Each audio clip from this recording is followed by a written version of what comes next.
उसने होली स्वर्ड की पावर को अनलॉक नहीं किया था, तो वो लोग उसे पहले तलवार चलाना सिखा रहे थे। तो इसके बाद से जितनी टेक्निक सिलिया को सिखाई गई थी, सिलिया अभी तक सिर्फ उन्हीं की प्रैक्टिस करते आई है। मगर लियोनिस बताता है कि तुम्हारी तलवार चलाने की ट्रेनिंग तो हो चुकी है। लियोनिस ट्रेनिंग करने के लिए वहां पर एक पोर्टल ओपन करता है, जिसके अंदर से कुछ स्केलेटन निकलकर आ रहे थे।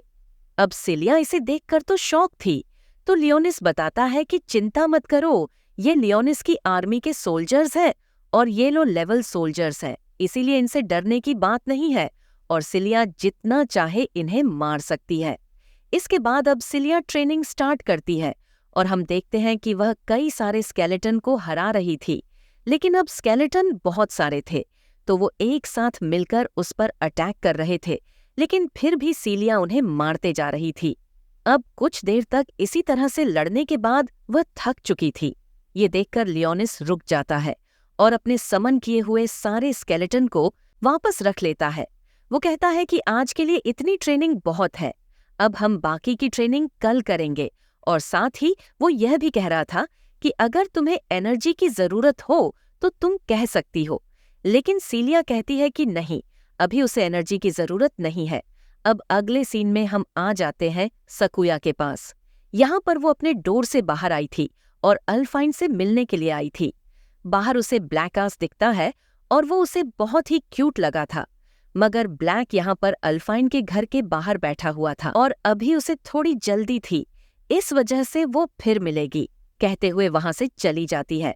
हम देखते हैं कि अभी वो एल्फाइन के घर पर आई हुई थी, यहाँ पर रेजिना भी थी।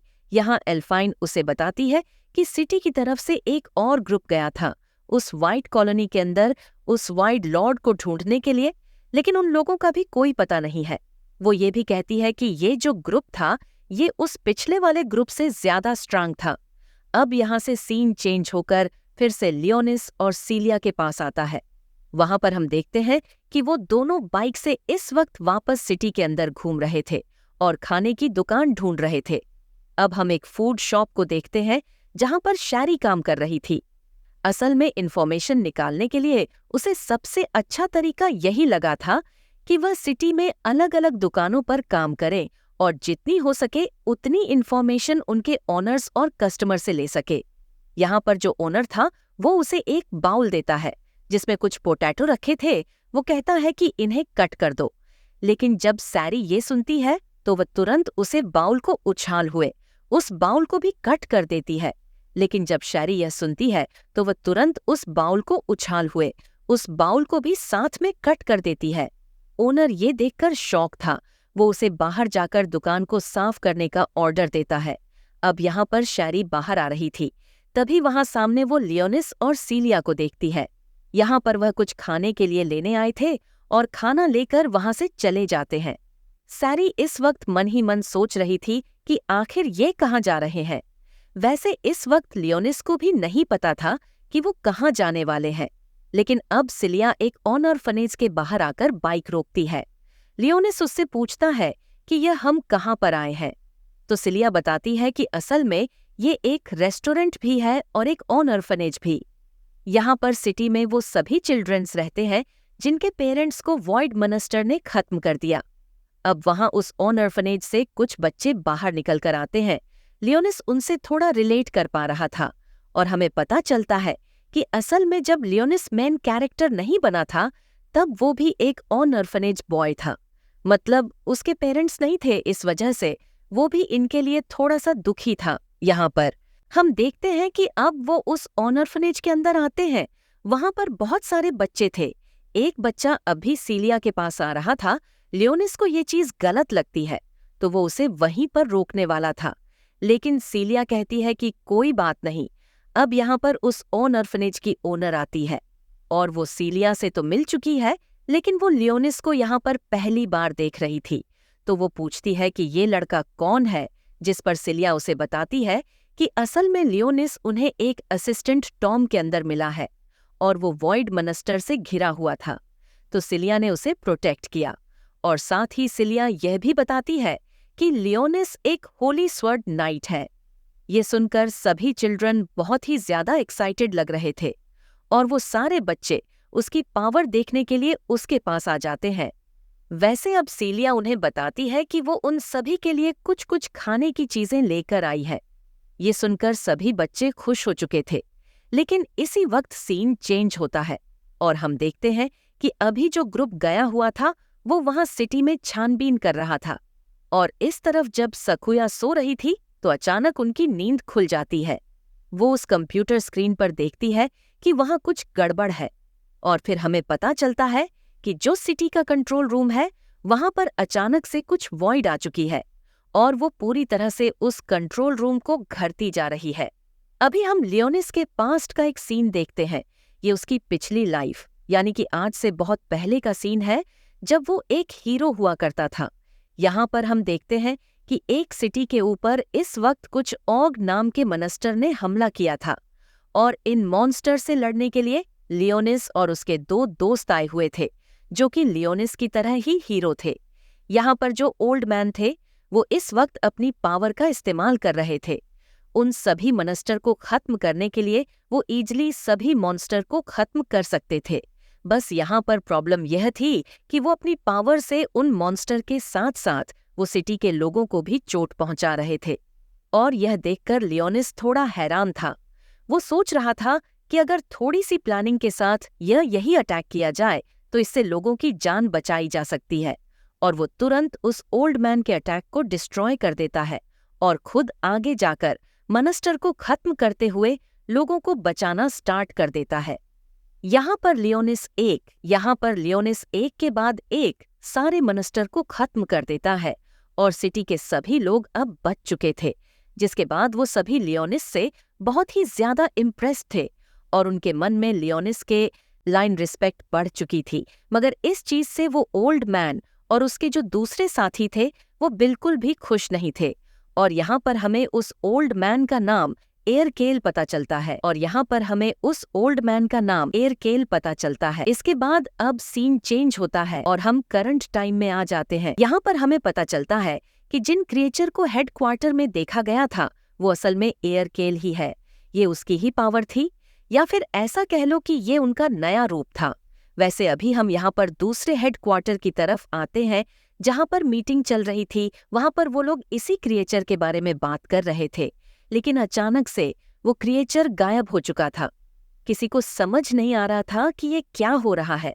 अब वहाँ पर कॉन्फ्रेंस कॉल के थ्रू ओल्फाइन को भी बुलाया जाता है।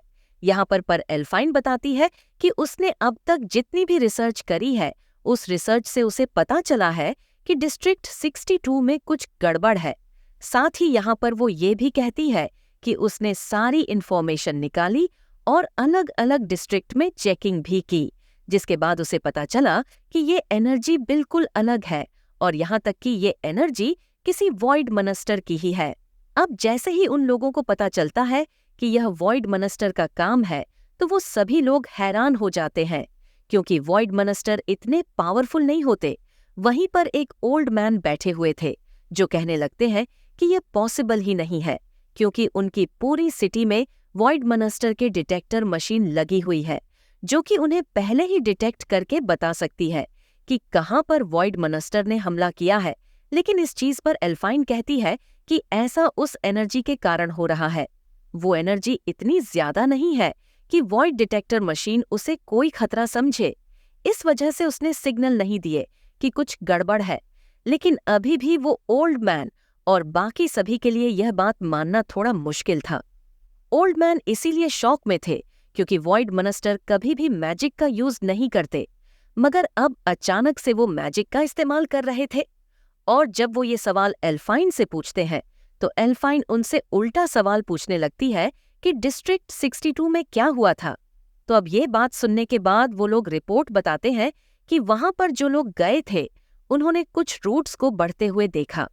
अब जब वो ये कह ही रही थी कि अचानक से तभी एक और सिग्नल आता है।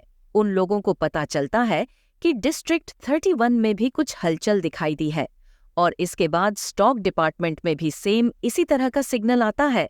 उन्हें पता चलता है कि वहां पर भी रूट्स निकलना स्टार्ट हो गई है और सभी लोग यह देखकर पूरी तरह से शॉक थे और उन्हें समझ नहीं आ रहा था कि यह हो क्या रहा है। उनमें से एक कह रहा था कि वॉइड मॉन्स्टर बिल्कुल समझदार नहीं होते, उनके पास ब्रेन नहीं होती कि वो ये सोच सके। तो आखिर ये सब प्लानिंग के साथ कर कौन रहा है?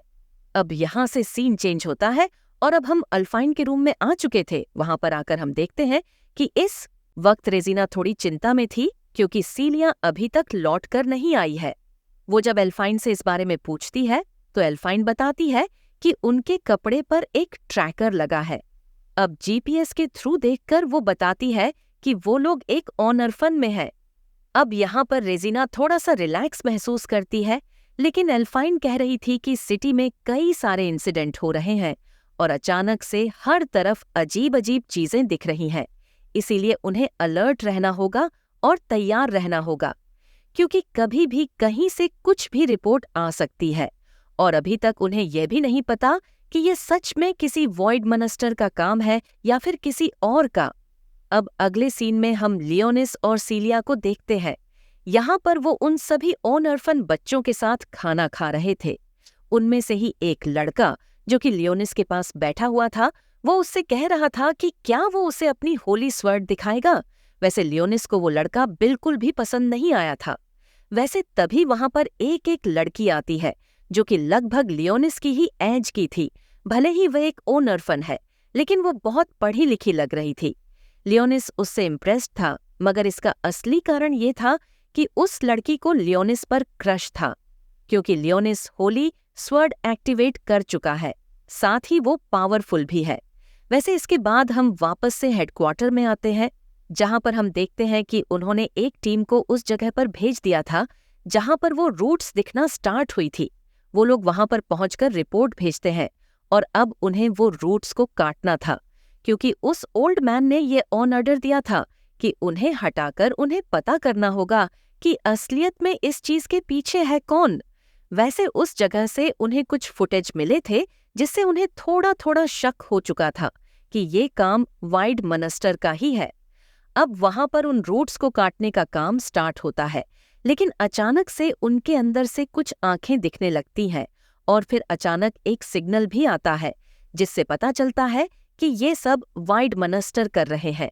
अब यहाँ पर एक आदमी ये आर्डर देता है कि हमें सिटी में जनरल एग्जीक्यूशन करना स्टार्ट करना होगा। ये एग्जीक्यूशन उन मॉन्स्टर के लिए है, लेकिन सिटी के लोग भी इसमें फंस सकते थे और सिटी के लोगों को बचाना फिर मुश्किल हो जाएगा।